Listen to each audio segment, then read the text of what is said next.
How's it going, guys? It's Forestry here again with another Valorant breakdown. And today we've got a slightly different video for you. We're going to be taking a look at something that I consider to be one of the most important aspects of being a professional in Valorant. You know, it's up there with aim and utility usage, and I think it goes a little bit overlooked sometimes. And that is patience and discipline. Now, this is something that is going to be more common on the defense side or the attack side when you're in post-plant. But it's not impossible to see it on the attack side. Patience and discipline is so important, I think, because it can cost or win you rounds. You know, we all love to make an aggressive play, you know, jumping out with a blast pack or dashing in with jet. But sometimes it's not the right decision, and it can cost your team. And I think recognizing when and when not to push is one of the most important factors that a professional can have. And I think this is why it's so important, because it does go overlooked. There's two main reasons why we push. Is to gain information or to gain control of an area. For example, on Bind, if you push out B long as the defender, and you see that there are no enemies there, you have gained some information, you know, that the opposition are not at B long. And as a result, you can push out B long and deny them control of that area of the map. But sometimes that is not the right decision. And that is where discipline and patience comes in, because it's recognizing when and when not to push. And asking yourself, why am I pushing? And is this beneficial to my team to push? So I think that's the important thing to consider with patience and discipline. You know, I'm not saying that you should always sit and hold an angle, but you have to just consider that sometimes that might be the right thing to do. And it's the knowledge of when that is the right thing to do is what makes some professionals so good. Every professional has good aim, nearly every professional. And so it's these little tiny advantages that you can get in your gameplay that can propel people to the next level. And hopefully you might take some of this information into your own ranked games, and it might just improve you as well. So for this video today, we're going to be taking a look at some footage from the First Strike tournament, because there was a round, and that's the first round we're going to look at. There was a round, and it was abysmal from both teams. As you can see, we're looking at 100 Thieves versus Moon Raccoons to start with, and this round was dreadful. We're on map 3, Bind. It's 1-1 in the series, in the best of 3 series, and we've already been to overtime once. In the round that we're going to look at, we're in overtime again, and so, you know, you're in overtime in a series decider. Obviously, you're going to be a bit nervous, which might sort of explain some of what has happened in this round. But is there really an excuse? You know, these are professionals. These are the best players. Yes, they can be nervous, but shouldn't hamper their performances this much and hamper their decision making. So we're going to take a look at that. We're going to jump into that now.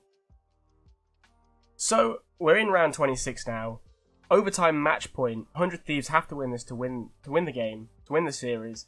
And Moon Raccoons need to win this round. Obviously, we're in overtime, so the buys are, you know, pretty standard buys. Everyone is normal buys. And so we're going to look at the patience and discipline, or lack thereof, for these teams. So we start out the round with a heavy sort of A side for 100 Thieves. And I think Rebo does some really, really good stuff here.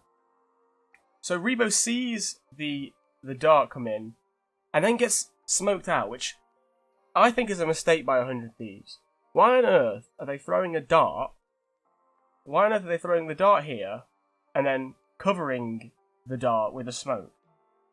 Maybe they are just trying to sort of scout out the cubby area of showers, but you're missing half of the showers. Half of the coverage by smoking off half of showers. So I think that's a misplay. Not a misplay as such. I don't think it's lost in the round or anything, but I think it's just something that 100 Thieves could consider. They're not maximising their utility here. And I think Rebo actually responds really well by destroying the dart, putting his cage down, and then, importantly, placing his camera in the smoke. And we'll see that in a minute. We'll see why that's so important.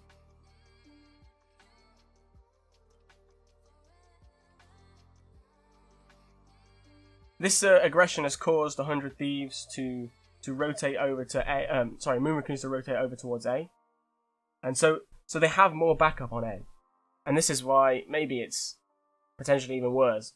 What happens soon?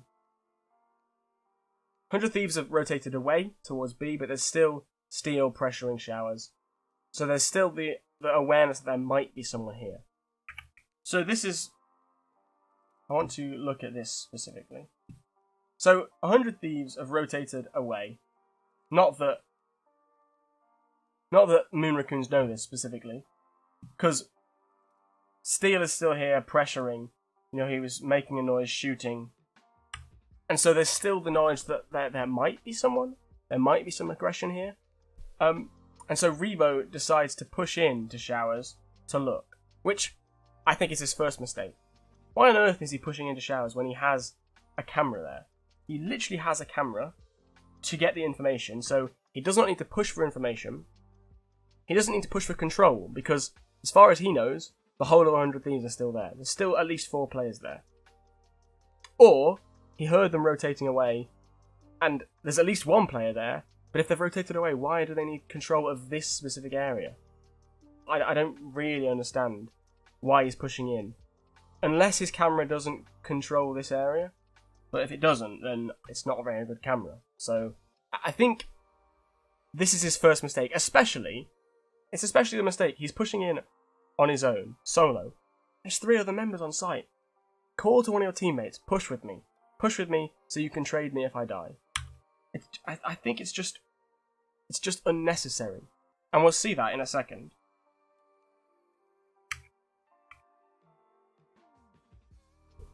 So, Rebo pushes out Steel, and what happens? Steel's waiting for him. He dies.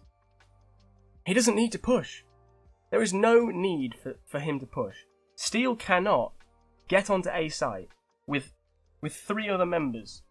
The issue I have is that, as I say, there's 3 players on site, plus Rebo if he didn't die. So there's no chance that Steel can get on the site on his own. If there was more players here, in this area, Rebo's camera should be able to see them. But his camera is completely useless now because he's dead. Can't use it.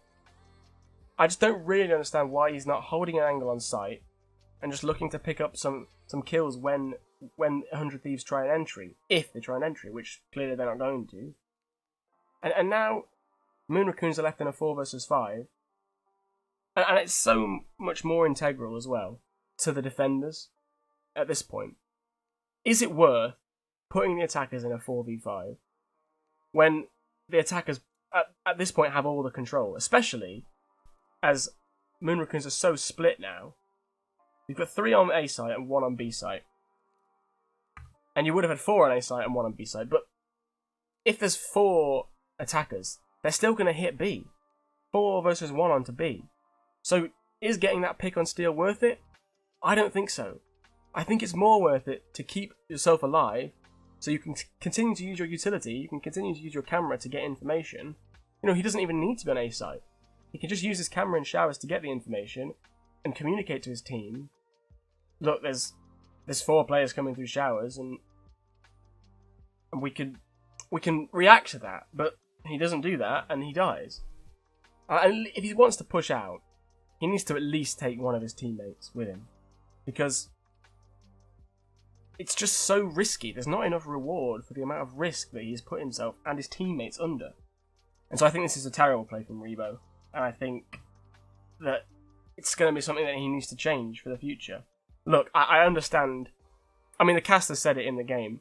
It was just a bit of an antsy play from him. He was just getting a little bit maybe stressed, a little bit worked up. He just wanted to do something and just wanted to try and push out and get a pick. I understand that. But this is where the discipline comes in, the professionalism. He needs to understand that what consequences his action could have. And I think it's put Moon Raccoons in a really bad situation here, because it's 4v1 on B site, which would have been the same result had Steel been killed. It's the same result. And yet Moon Raccoons are a player down. So it's not worth it, I don't think.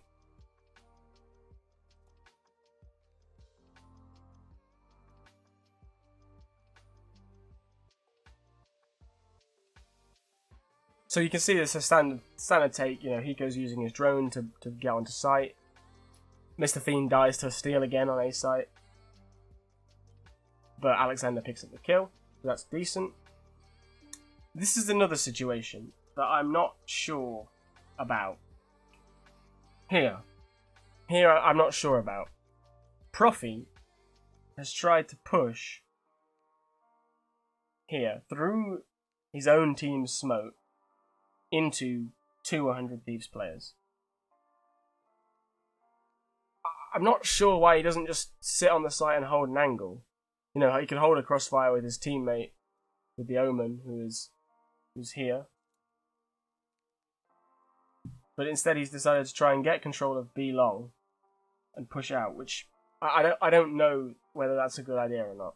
Maybe his thought process was that 100 Thieves had rotated back towards A site because Steel had got the kill on A site and put his lockdown.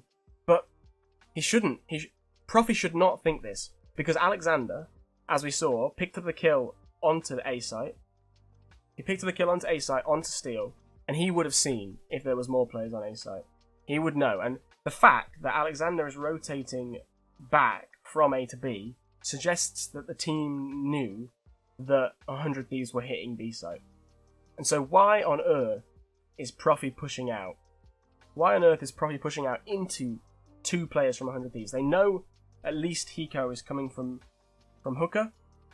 They know that he's there because he sent his owl drone out there. Whilst they didn't see it, they would have heard the owl drone, and they would have known that they're coming from Hooker. At least one player. So, in fact, I was saying 200 Thieves players. There's 3 players here. It's even worse. It's just a death sentence. So why on earth is Profi pushing out? I don't know. Alexander should have, and I'm hoping he did, communicate that there was no one else on A site, so it must be a B hit. So if this was communicated, Profi is completely at fault here. There's no need to push out. Just sit back on site. You could even sit in elbow and hold the angle onto site. You've got a brilliant crossfire across site. There's a terrible arrows. You've got a brilliant crossfire on site, and there's just no need. So, but if there was no communication from Alexander, then Profi's not to blame. But if there was, then I really can't understand what Profi is doing. So Profi dies, and Temperature dies. He gets traded out. He does get a kill, which is good from him, but he gets traded out. And here is another bit of poor play. So this is now a lack of discipline from 100 Thieves. They've got, in a post-plant scenario, it's 3 versus 1. There's no way that they should lose this. 3 versus 1 to a half health. I mean, Asuna is full health. We can see that. Asuna's full health. The Jet, I can't remember who that is pretty much full health. And yes, Nitro is low. But 3 fairly healthy players versus 1 who, you know, he's not weak, but, you know, it's 3 versus 1. You should not lose this. After you've got the bomb planter, there is no need for anyone to peek here. This is where the discipline comes in. There is no need, once you've got the bomb planter, to peek. And we'll see what happens. So what does Asuna do? Asuna peeks and dies. That is 100 Thieves' healthiest player has just died for free to Alexander. He didn't even take any health off him. It was literally a death for free. There is no need for him to peek there. He just needs to sit.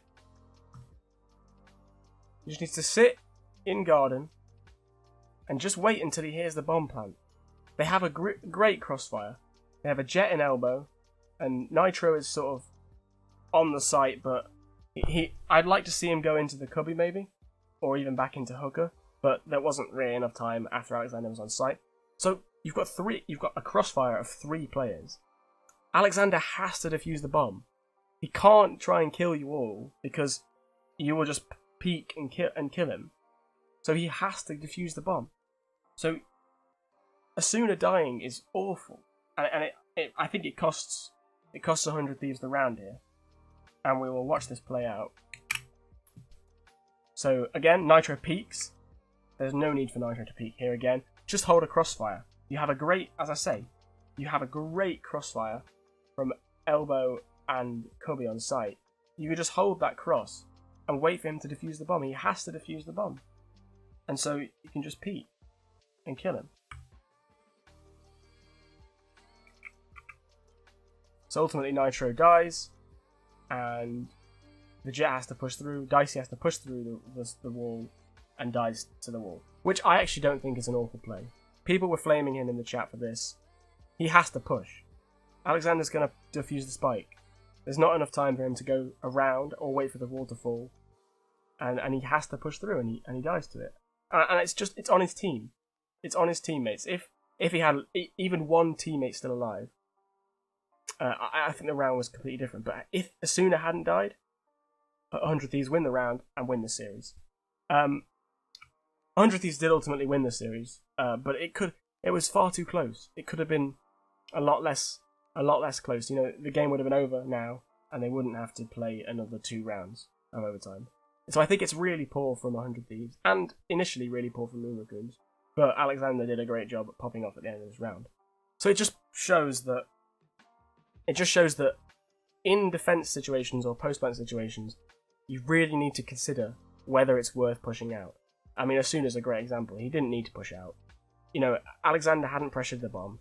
He hadn't started the defuse, so there was no worry of that. He had 2 teammates on site, and they all knew that he hadn't done this. So they just need to peek together. And they didn't. And that's really bad, I think. So it's something to consider for the future. Next, we're going to look at a great example of discipline and patience, because I think we need to finish on a positive rather than me flaming Moon Raccoons and 100 Thieves. So we're going to jump into that game now. So next we're jumping in to T1. So next we're jumping into T1 versus Luminosity, map 2 Ascent of their best of 3 series in the NA First Strike. T1 are a round down, we're in overtime, and so it's really important for T1 to win this round and to win the overtime, and ultimately try and put themselves in a better position in the series. So let's see how they utilize discipline and patience to win them this round.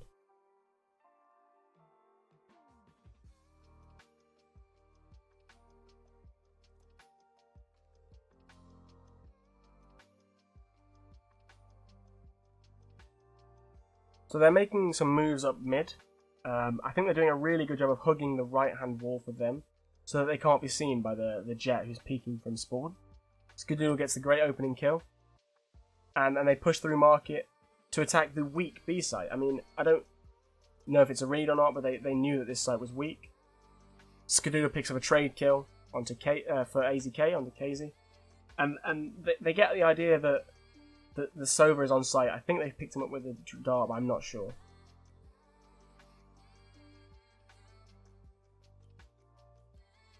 Again, Skadoodle picks up a great kill onto Mada on site, and then picks up the pushing Stella.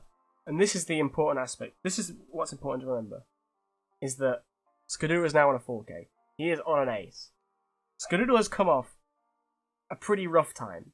He's not been having the best time recently. You know, he took a break because he wasn't playing to the standard that he wanted to be. And so to come back into his first big tournament and to get an ace would be huge. It would be huge. And so most players would just play for the ace here. They want the ace. But Scar doesn't do this. He shows his professionalism and he shows his discipline and patience. You know, the door gets broken and Scar's peeking and he sees a proto pushing. But he doesn't try and get the kill. Most players here, after they saw a proto push, would say, right, I'm going to go in there. I'm going to get my ace. Scar doesn't. Scar backs off. And he's going to go and hold the angle from CT. Because he knows that it's important. If he goes in and dies, instead of 3v1, okay, but we can see, we've just seen that 3v1s can be lost. And so Scar instead opts to hold a separate angle and try and catch a proto if he tries to flank. And it's just top level professionalism. No, it's a really stressful situation. And ultimately, he doesn't get his ace. Spider picks up the kill when a proto peeks out. But it's a real testament to Scar's professionalism, discipline, and patience to say, look, I could get an ace here, but I think it's more important for my team to win and me to hold a separate angle than go for the glory myself. So I think it's something to consider. It's something to consider for your ranked games.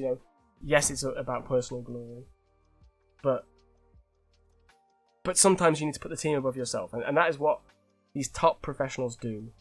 And hopefully you can start doing it too, if it's the right situation. Sometimes in rank you have to go for the kill, you have to carry. But just consider, am I pushing for the right reasons? Is it worth pushing right now? Is it beneficial to the team to push? If I die and don't get a kill, are the team going to be in a worse position? If you can think of those questions and still consider that pushing is the right answer, then go for it. It pays to be aggressive in this game, but sometimes just rein it in a little bit. Sometimes it's more important to be disciplined. So thank you guys, and I will see you in the next one.